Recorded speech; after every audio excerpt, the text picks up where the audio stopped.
Hi, welcome back to my channel, The Spooky Stories.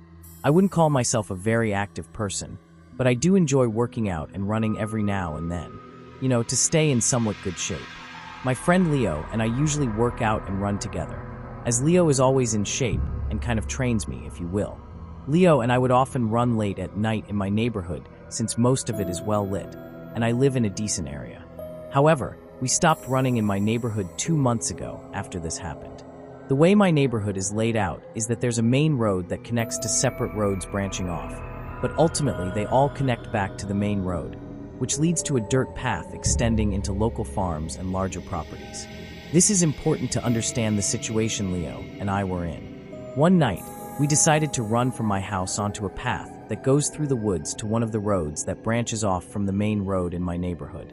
We planned to use that road to reconnect to the main road, then continue running to the dirt path before heading back to my house using the main road. I know it sounds confusing, but we took this unusual route to maximize the miles we could run, as our usual path, just running on the main road and back, was getting too easy for us.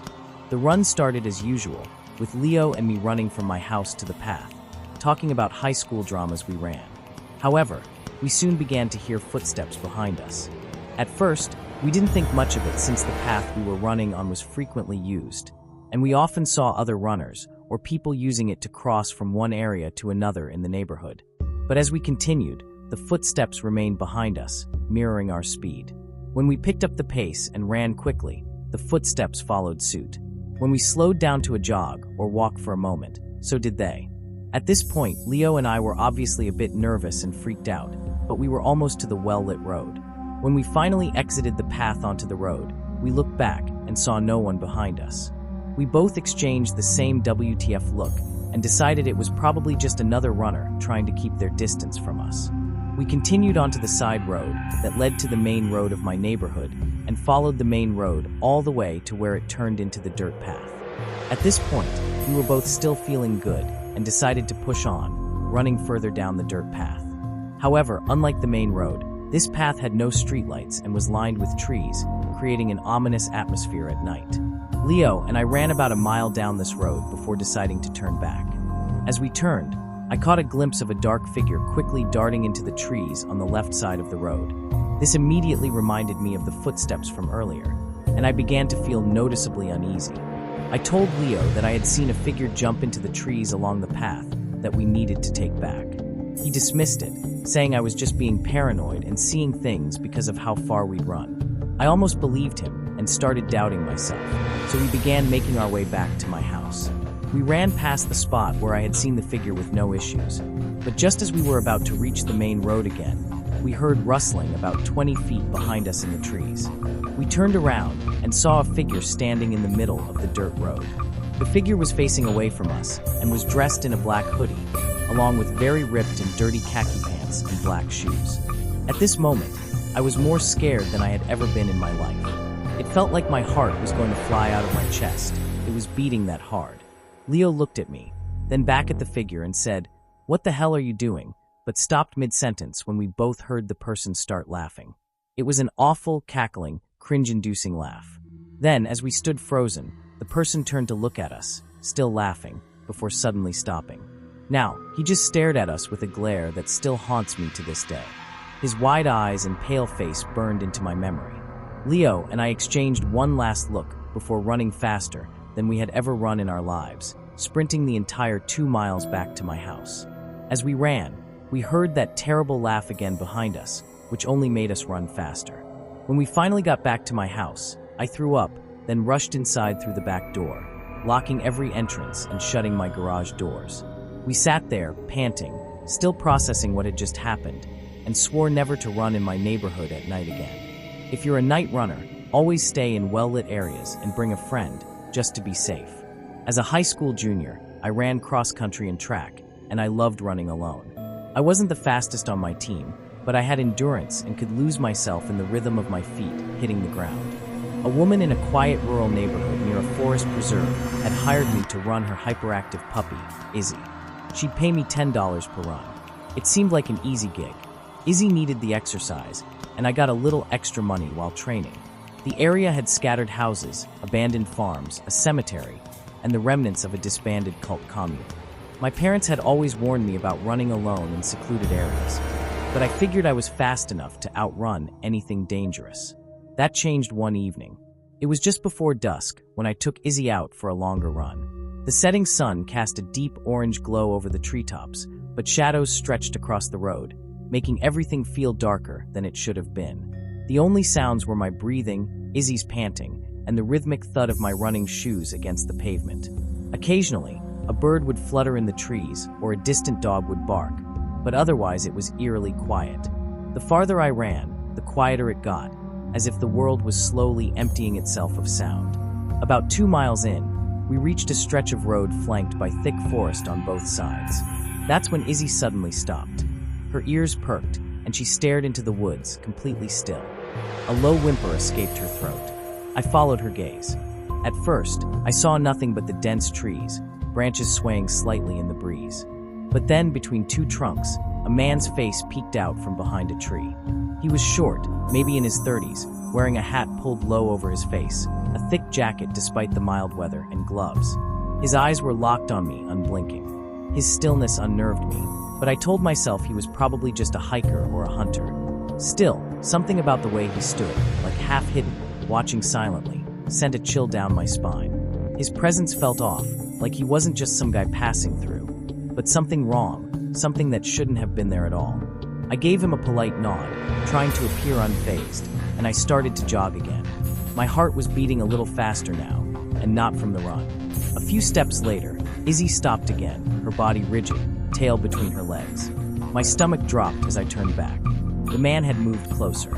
He wasn't behind the tree anymore. He was standing right at the tree line, just feet from the road, still staring. His head was tilted slightly now, as if studying me.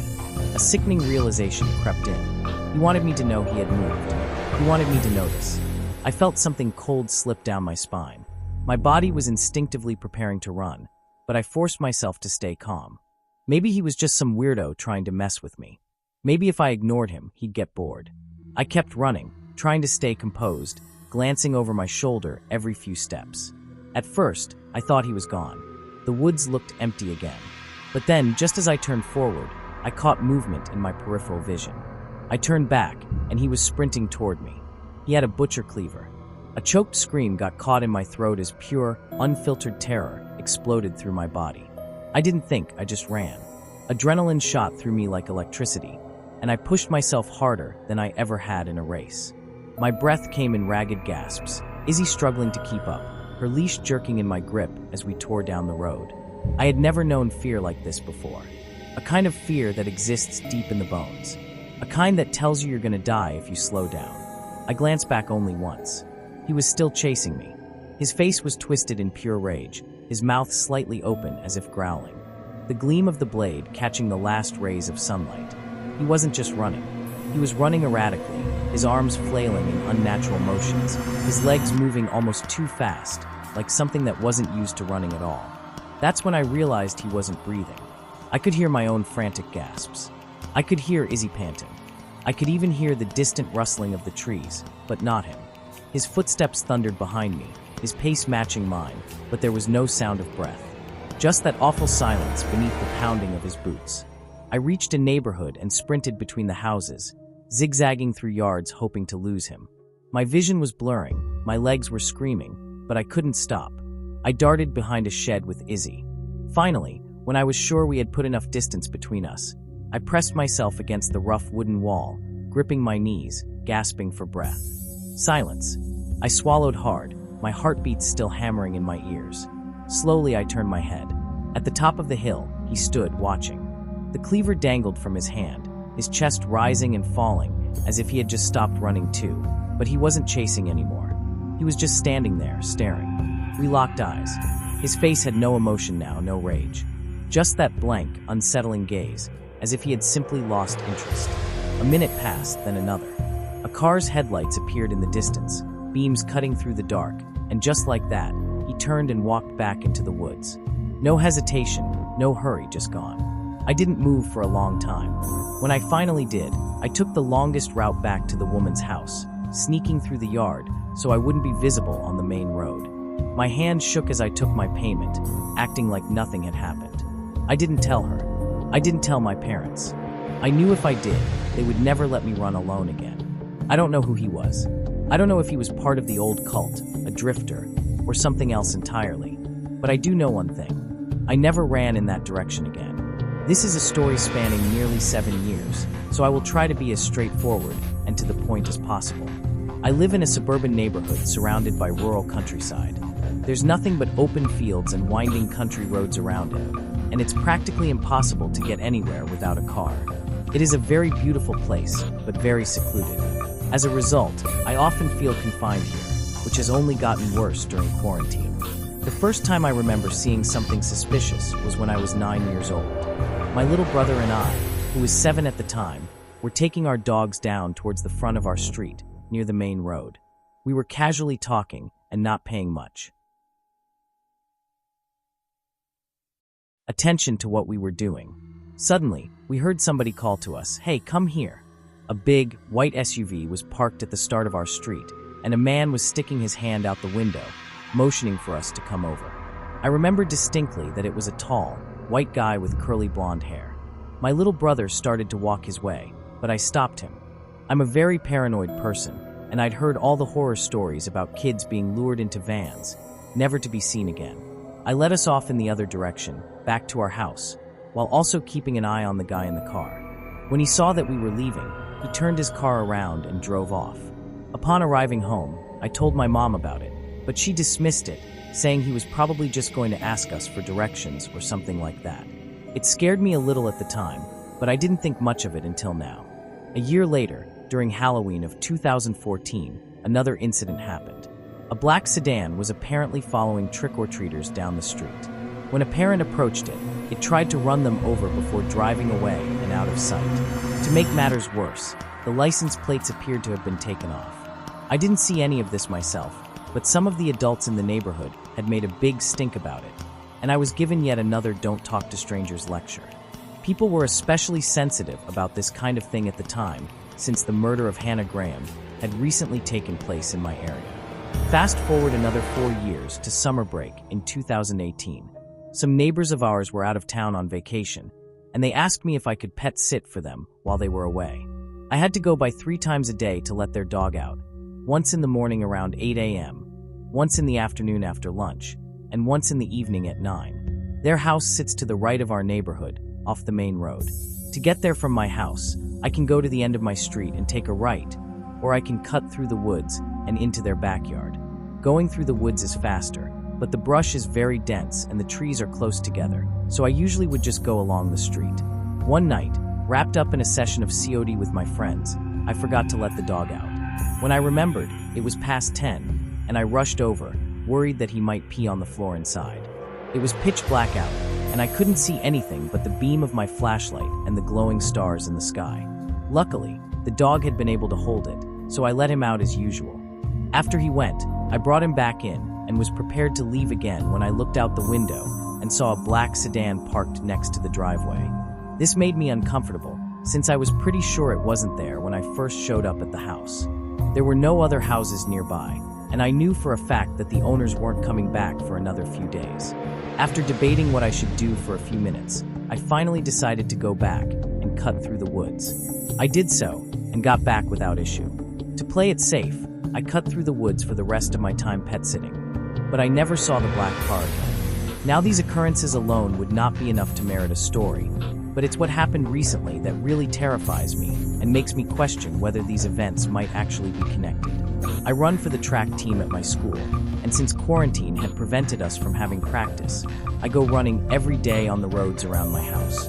My street isn't very long, so I often run off the main road and other connecting ones. For the first few months, everything was going fine. I would jog around for an hour, taking in the scenery and exploring the various different country lanes. But about a month ago, I was running back home on the main road when I noticed that a car seemed to be following me. I always run on the left side of the road, going towards traffic. This is so that if a car comes up behind me on a blind curve or in an area with low visibility, it won't hit me from behind where I can't see. The car, coincidentally a large white SUV, was on the other side of the road, going about the same speed I was jogging. This was especially odd because there aren't many cars on that road, and you can go much faster than on a busy one. Unsure of its intentions, I turned down a small side street with a cul-de-sac at the end. It didn't follow, so I ran down to the circle and went back home. However, the next day, it followed me again. This time, I saw it sitting at the start of a driveway, and it pulled out after me once I passed it. Like the day before, it followed me for about a mile before I turned down the same street, where it promptly drove off. This continued. Every day for a 10-day period, it followed me. At first, I thought that it might be going somewhere on a schedule that just happened to coincide with my runs. To test this theory, I decided to run an hour later than I usually did. The first day I tried this, it wasn't there. The next day, though, I was disturbed to see that it was once again following right behind me. This definitely unnerved me, but I was hesitant to tell my parents because I was worried they'd forbid me from running. Furthermore, it hadn't attempted to do anything yet, so I decided I could put up with it as long as I was careful and watched it closely. On the 11th day of being followed, I turned down the side street to see a black sedan sitting at the end. At first, I thought nothing of it. There were a few houses on the street, and it likely belonged to somebody who lived there. But as I began to get closer, I noticed something odd. Underneath the car, barely visible, was the silhouette of a person. They barely fit and were huddled on the far side to avoid being seen. I immediately got chills and ran off in the other direction, looking over my shoulder to make sure they stayed put. To make matters worse, I saw that white SUV, which usually drove away, was sitting at the top of the street, penning me in. I was feeling panicky now, and decided that I preferred the evil I knew to the one that I didn't, so I picked up the pace and tried to sprint by the SUV. When I was within a few feet of it, a man jumped out and ran after me. I easily outpaced him, and thank God that my months of training had paid off. When it became clear he couldn't catch me, he yelled at me to come back and said he just wanted to talk. I responded with 2 fingers, if you catch my drift, and I sprinted the remaining mile back to my house. I finally broke down and told my mom, who got me on the phone with the police. Sadly though, since I didn't get a license plate, there wasn't much they could do. They promised that they would look into it, but as far as I can tell, nothing has been done. These experiences have haunted me for the past couple of weeks, and with all my spare time, I've had a lot of time to contemplate the situation. After connecting the dots, it's clear to me that these men have been trying for multiple years to kidnap a child from our street. There are quite a lot of children in my neighborhood, which explains why they frequent it so often. It worries me that somebody less cautious than myself might find themselves in a similar situation and fall prey to these predators. I still have nightmares about the man who chased me down the street. He was very tall with blonde curls, the same man who tried to abduct me when I was 9 years old.